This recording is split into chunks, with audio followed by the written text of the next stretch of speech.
If you could bottle motivation, you'd be unstoppable. But the bottle never arrives on time. The alarm rings, the scroll begins, and by lunch you're negotiating with yourself. I'll start when I feel it. Here's the twist. Motivation isn't the fuel. Most days it's the exhaust. It shows up after you move.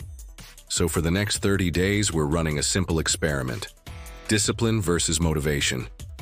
Which one actually wins in real life? In your calendar, not on a poster. First, let's make this personal. Think of the last goal you delayed because you weren't ready yet. Fitness, a portfolio, a business idea, the hard email. Be honest. Did waiting help, or did the waiting multiply? You already know the answer. The question is why it keeps happening. Motivation is a feeling. Feelings are weather. They change hourly. Discipline is a system.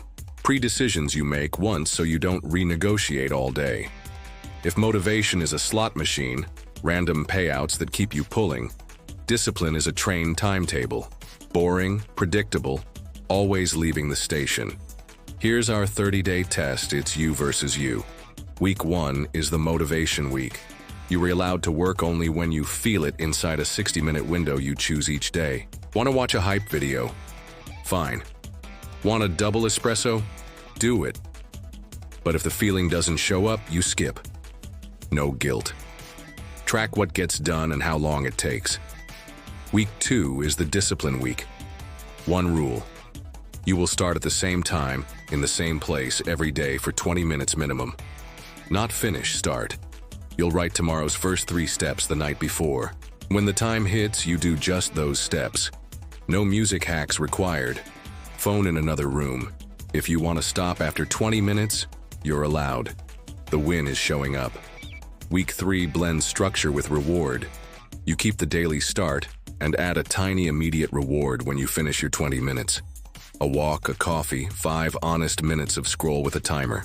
You also stack 1 micro habit on top. After the work block, 2 minutes to log what you did. And the next first step. Streaks become visible. You don't break the chain. Week 4 is the stress test. Travel days, late meetings, bad sleep. Life wins sometimes. Your job? Protect the minimum. 2 20-minute starts this week are enough to keep the chain alive. If you miss, you don't make up. You resume at the next start time. No drama, no punishment. You might be thinking, but I need inspiration to do my best work. Fair. Here's what usually happens, and research backs this up. Action precedes feeling. When you begin a task, your brain registers progress. Progress releases a small hit of dopamine. Not the fireworks of novelty, the gentle nudge of momentum.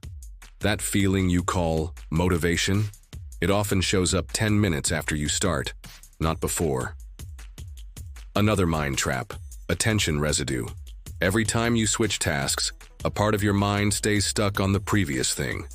That's why just a quick check becomes a fog. Discipline isn't about suffering. It's about building a small fence around your focus so the residue has room to clear.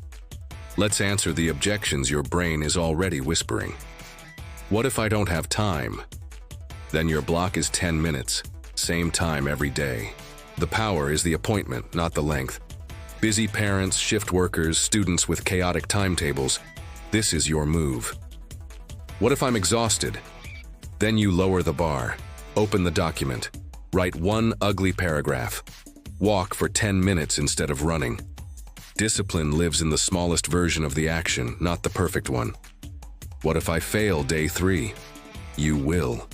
That's not a prophecy, it's a plan. Discipline is elastic. It bends without breaking. The very next start time is your reset. What if I need accountability? Pair your daily start with a 2-line check-in to a friend. 7:30, 7:50, done. Next step, outline section 2. Social gravity is real, use it. Here is the twist I promised. The week you wait for motivation will feel nicer in the moment. Fewer frictions. But at the end, your output will look like Swiss cheese. Good intentions with holes. The discipline weeks feel harder at the start, but lighter by the end, because decisions move up front and the day stops arguing with you. Let's humanize this. Picture someone in London finishing a shift. telling themselves they'll study if they feel up to it. They rarely do. Now picture the same person with a pre-decided 8:15, 8:35 study block, materials laid out, first 3 steps written on a sticky note. Do they love it? Not always. Do they build a stack of quiet wins? Absolutely. It's not heroics, it's choreography. A quick note on goals. Motivation loves vague. Get in shape. Start the business. Discipline hates vague. It wants verbs and measurables. At 6:30, put on shoes, walk 10 minutes. At noon, outline 1 page of the pitch. The smaller and clearer it is, the easier it is to start, and starting is the game. There's a psychological lever called implementation intentions. If it's time in place, then I will first action. It sounds too simple to matter, it's not. You're tying a behavior to a cue, so your brain spends less time voting on it. Remember, discipline is pre-decisions. You are designing your future self's path to least resistance. Now measurement. At the end of each day, write 2 numbers. Minutes started, minutes finished. Not feelings, not excuses, just time you showed up. Do this for 30 days and you'll have a scoreboard that doesn't lie. Most people find 2 surprising truths. 1. Their best days often begin on their worst moods. 2. The 20-minute rule hijacks procrastination by eliminating the someday argument. Here's a subtle trap. Perfectionism dressed as standards. If I can't do a full hour at peak energy, I'll wait. That's a fancy way to lose. Swap standards for floors. The floor gets you moving. Moving gets you somewhere. The standards can climb once the engine is warm. And now the invitation. Don't just watch this, run it. Commit to the test in the comments with day 1 locked. Pick your daily start time before you sleep. Write tomorrow's 3 first steps on paper. When the time hits, start the smallest version for 20 minutes.